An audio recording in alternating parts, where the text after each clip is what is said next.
welcome back to SJ Cartier Limited Combos.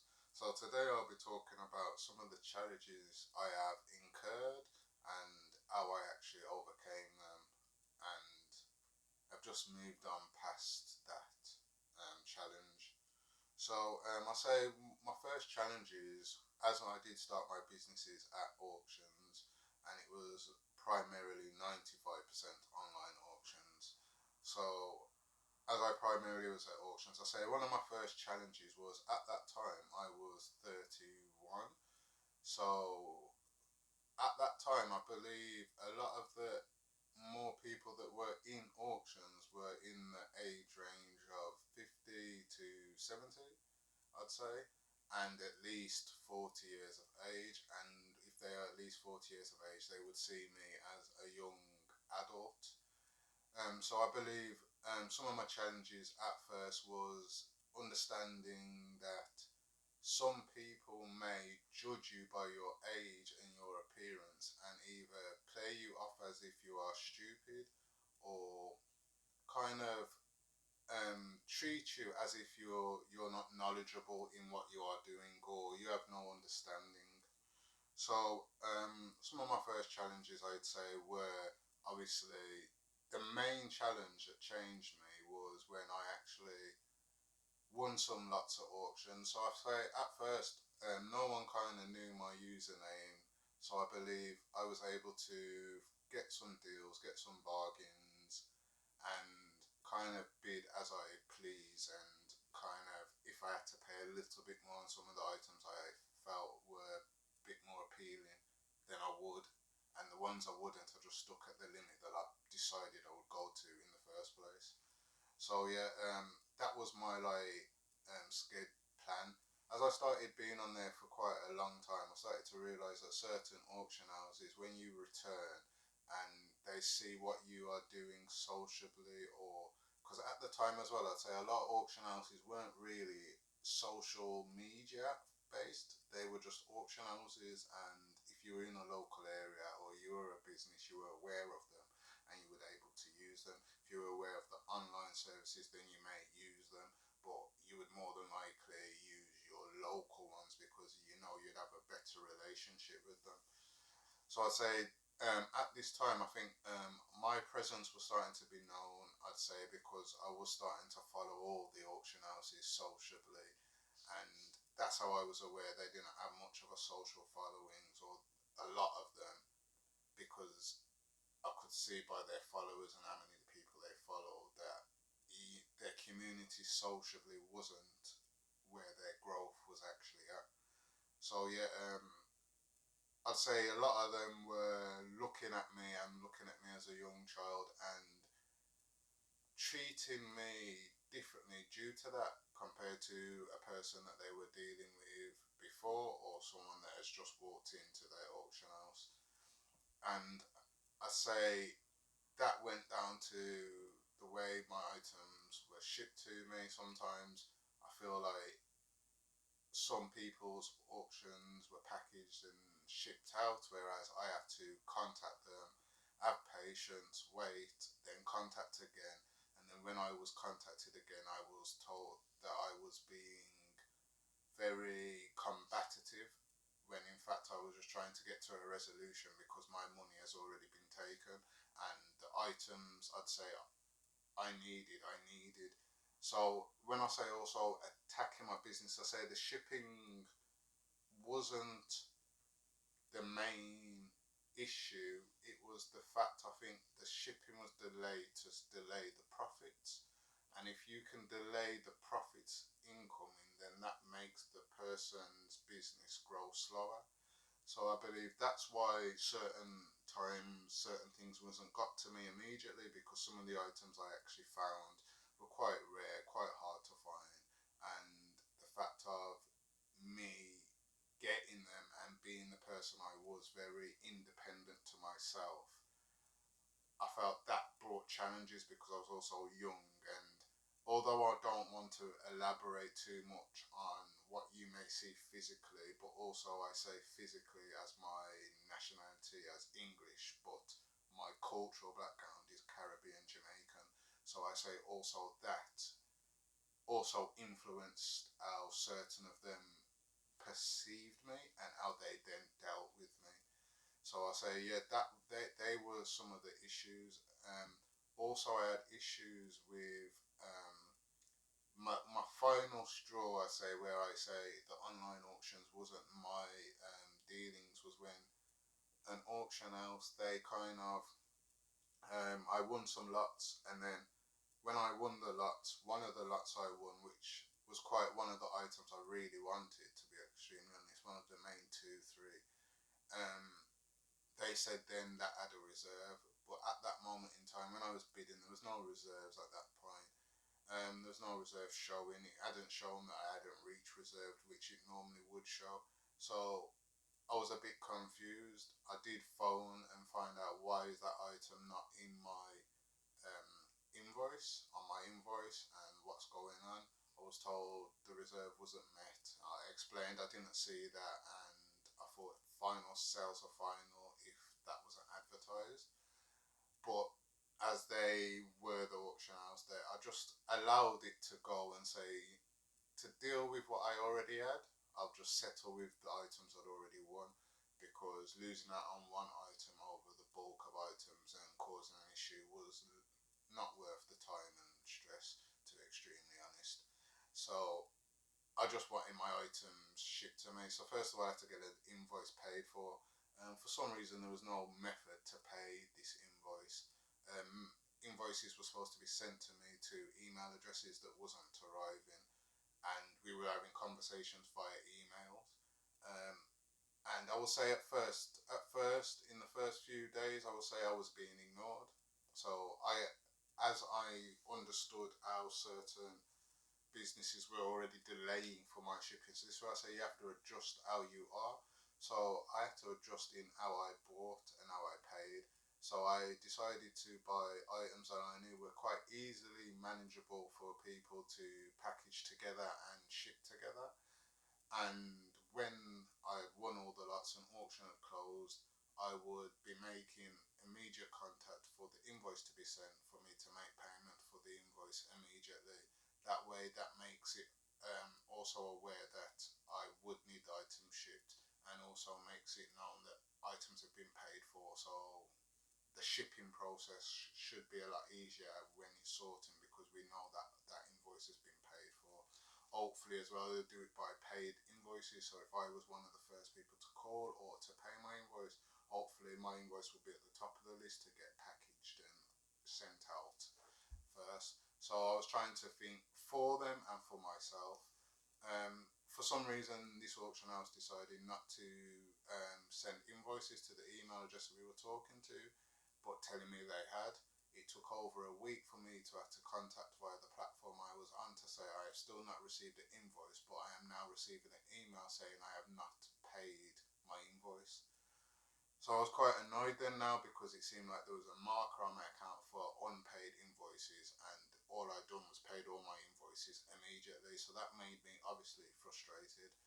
I then contacted the auction house, was not getting no response. So from quite early as well, I will say, I believe, although I feel a bit uncomfortable in some ways talking to the camera and yourselves, I feel very comfortable talking to people personally. As you may see, the difference in my conversation with my partner and the conversation I have now talking to yourselves.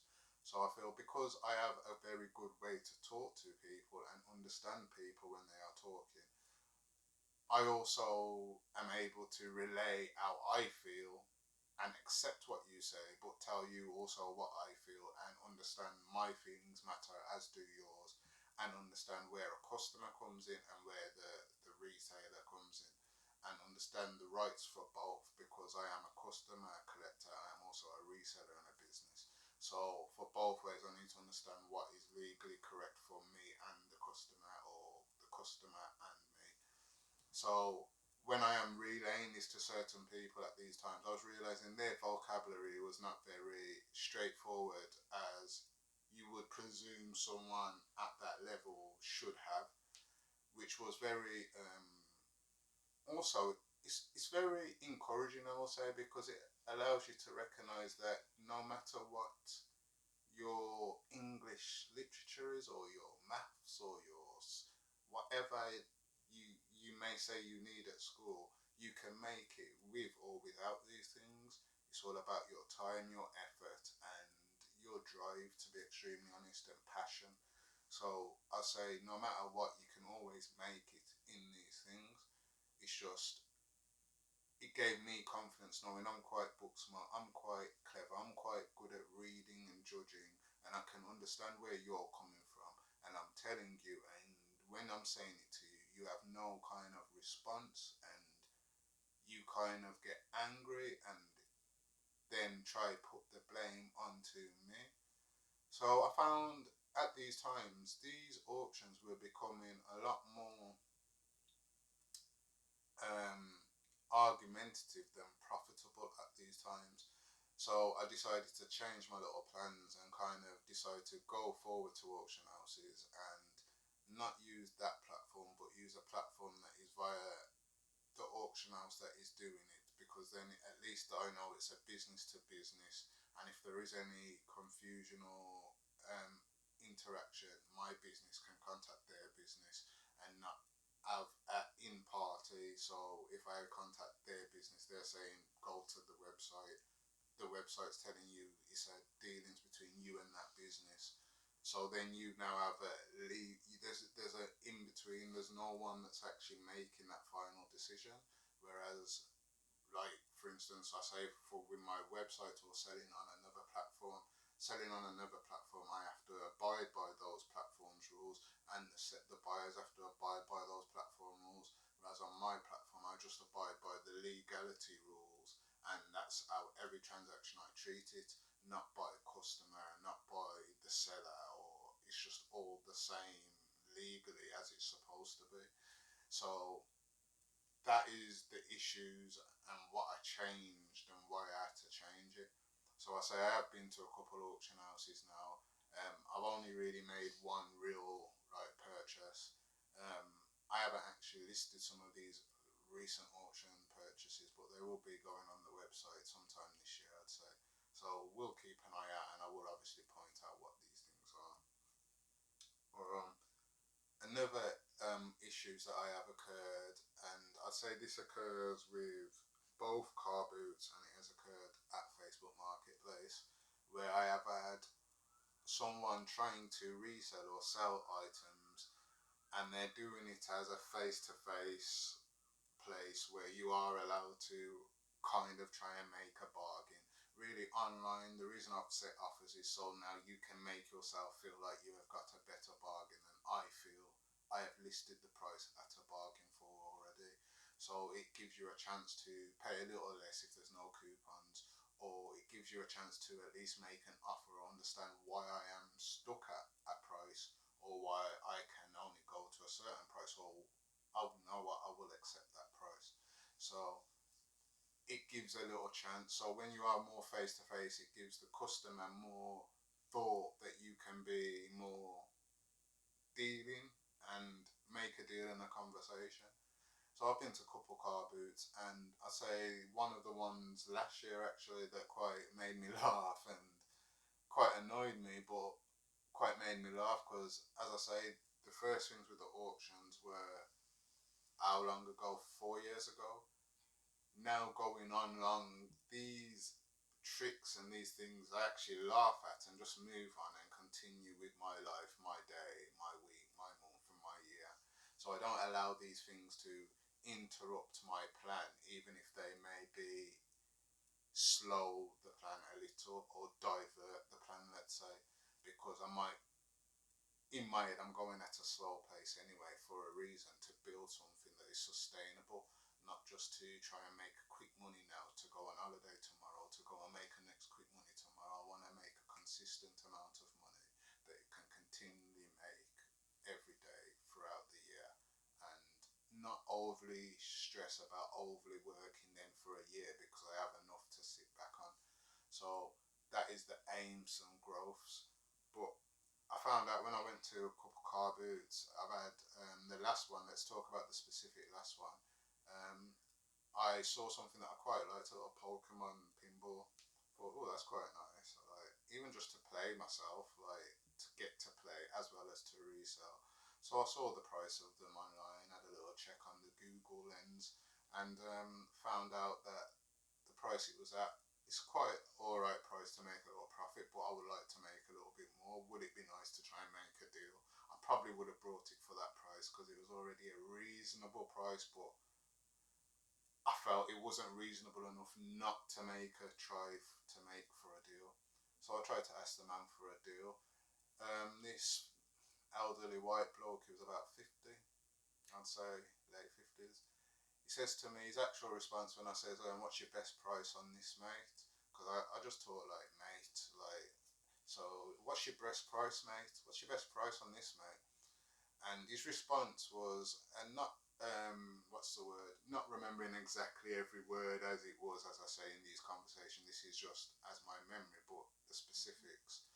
I'd say the man responded with, mate, that is the best price. And if you think that's not a good price, basically, I don't really care because resellers buy from me. And if you're trying to make a deal, I don't need to make a deal with you because other resellers buy from me.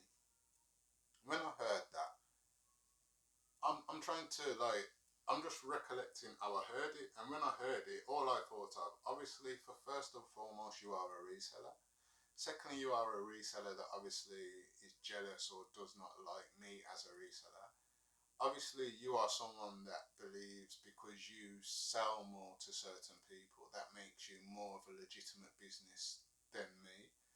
Obviously, you don't even know why I was buying the item because, as I say at first, it was a nice little handheld game that I would have carried with me around when I was reselling, looking for things, or just traveling. So it was something quite fun for me as well, and something to memorize back a day when I was growing up because I had loads of little Pokemon handheld games and stuff.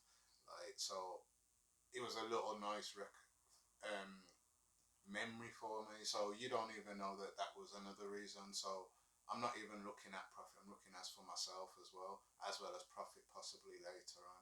So yeah, he's not looking at his attitude. Also made me now not want to buy it at the price you already at because you're coming out very, very stern, very aggressive, and very like you are more knowledgeable or more worthy than me. So, as I say at the auctions previously, it felt like some believed they were more righteous or rightful for getting this or having this luxury or these options or just having a business. Like, so this was not even funny for me. I just left and moved on. But I had to make him know and aware that obviously, whether or not you've got a judgment, it's kind of like you just lost out on a sale. So if you're standing here looking to make money and you've used your petrol, you've drove here, you've took your time to unload and pack things up. You've got to pack things up. You've got to drive back. You obviously brought food and sandwiches. You obviously paid to get in. And to be extremely honest, yes, your store was quite nice. It was a very nice collectible store. There was a lot of things on there, but there was no one actually at your store. So when someone like me that comes along that's actually trying to spend money and may have sold more than just this one thing that I was asking to make a deal on, you've kind of lost out on a customer that may have been another reseller that you could have been using to make money from. So it kind of made me laugh because you've lost out on me in this long run, and it's not even like you're making it worth your while. So as I say, over the long ways, you start to realise like who you go to at these car booths, and this is why in the positive and negatives with the car booths, I said it's quite a negative that a lot of resellers actually go there to resell their items for the same price they are trying to resell on another platform, when in fact shipping is now for free because you are here. And in fact, you can make deals online, but it's even more acceptable to make a deal in person. So yeah, that was quite an issue. I say that I have had to overcome those judgments of, oh, he's a reseller, so I may actually have to try and not make a deal or talk to him in a way that may make me talk to them in a way that they don't like. So yeah, you get that in both car boots. I got that also with Facebook Marketplace a lot, where I would message people for items and trying to buy from whether it was local or people that I would travel. As I say, I traveled to car booths, I traveled to auctions, traveled to charity shops. So when I traveled to these places, I actually looked on Facebook Marketplace in these places as well to try and meet other sellers around there, or other people that have got things, and try and buy things to just throw in my backpack or carry in my bag. So sometimes I would message people and get no response, none at all. Sometimes I'd get a response, oh, it's sold. Sometimes then I'd just message with my partner's Facebook and she'd get a response immediately, or she'd get a response, oh, it is available, which made me kind of like, again, these things are, again, judgmental things from the other party, which then makes me think of judging them because obviously they're judging me. So I'm judging them and thinking, why would you not message me or ignore my message? Whether I'm a reseller or whether you think I am dodgy, I don't know, because in my photo I've got a picture of me and my partner, and in my partner's photo she's got a picture of her and me. So I don't actually understand why you would actually respond to her and not me. So I had that a lot as well, which made me then decide how I use Facebook Marketplace, because I realised again, as a reseller and understanding there's a lot of resellers, some resellers are jealous and some resellers like to help each other. Some resellers will buy from each other. Some resellers will connect each other to other resellers and other businesses, let's say, because it's not just resellers. I'd say it's other businesses, because I wouldn't say every auction house is a reseller, although they are reselling items that they have either been brought to them to resell, or they have done from a house clearance that they are now reselling at auction themselves. Another issue I will say I've had, which I'd say in the last 2 years has kind of been something that I've had to counteract, because some people have a lot more time that is needed in life. So I'd say is a lot of spammers. So I'd say a lot of these spammers come basically and originally from Whatnot. I say a lot of them, to be extremely honest. And as I say a lot about other resellers because, as I say, you will see I am a single person doing my business, running my business myself. Yes, I am very friendly and I will talk to everybody and get along with certain other businesses. But I have found that the businesses that I get along with more are not other resellable businesses, they are other small businesses like myself. So I realised that in a community of other small businesses, they can understand and respect my business, and we can help each other, share each other, like each other's photos. But when it comes to reselling, I don't actually get that same kind of respect from the resellers from the start till now. So that's with the UK resellers. I say a lot of resellers abroad in Australia and Canada and even America, they have supported me, they have helped and given advice and had conversations. So I'm thankful for them, and I'm thankful for the smaller businesses, because there's other resellers that will try to attack my business because they are jealous or not happy that I thought of something that they have, or I've got something that they haven't, and they're supposed to be whatever they're trying to be, because I'm just trying to make a living. So I don't know what they're trying to be. So I say one of the things that has annoyed me is the spammers that have occurred via Whatnot, I'd say, because going on there, I was just trying to meet other collectors, and then when you get on there, you realise there's a lot of resellers on there, and there's a lot of collectors, and a lot of resellers do kind of mask themselves as collectors, but really they are just resellers trying to extort collectors. So when you understand and start to recognise how people talk, you start to get people not talking with their reselling profile or their business profile, but talking with their 10 other profiles, trying to insinuate or instigate certain things via their typing. So yes, you get those internet trolls, and they will come everywhere. And I say the internet trolls from whatnot have led to me actually receiving negative feedback on my Google profile. So up until all these other challenges, they were challenges that were with their businesses. So as I say, with the auctions, you're stopping me from supporting you and making money to come back to support you. So you're not actually helping yourself in the long run, because I do kind of remember what auctions were actually legitimate and which ones weren't.